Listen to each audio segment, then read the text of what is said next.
میں جب اس حدیث کو پڑھتا ہوں نا، خدا کی قسم بھارت کا نقشہ ایک دم سامنے ہوتا ہے، ایک دم سامنے ہوتا ہے۔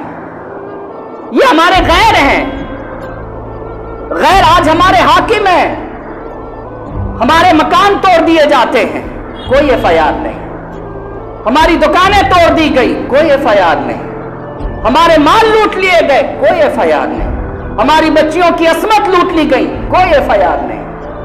اب ہم کہتے ہیں ہم تو مظلوم ہیں۔ ارے بھائی ایک بار جھانک کر کے دیکھو، کہیں تمہارے اندر یہ گناہ تو نہیں شامل ہو گیا کہ اللہ سے تم نے وعدہ کچھ اور کیا تھا اور تم کر کچھ اور رہے ہو؟ وعدہ اللہ سے یہ تھا کہ ہم ہر حال میں تیری بندگی کریں گے، اور تم کہیں اور جا رہے ہو، کسی اور طرف جا رہے ہو۔ اگر ایسا ہے تو تم اپنے انجام کے لیے تیار ہو جاؤ، تمہارا انجام وہی ہوگا جو تم سے پہلے لوگوں کے ساتھ اللہ رب العزت نے کر دیا ہے۔ اس کے بعد نبی کریم صلی اللہ علیہ وسلم پانچویں بات جو بیان فرماتے ہیں، پانچویں بات آقا کریم علیہ الصلوۃ والتسلیم نے فرمائی، وہ یہ ہے کہ تمہارا جو حاکم ہوگا، تمہارا جو سرپرست ہوگا، اگر وہ تمہارے درمیان انصاف نہیں کرے، اگر وہ تمہارے درمیان انصاف نہیں کرے، تمہارا سرپرست جو ہو وہ تمہارے درمیان جب انصاف نہیں کرے گا، تو یاد رکھنا اس پر اللہ کا یہ عذاب آئے گا کہ تم آپس میں لڑو گے۔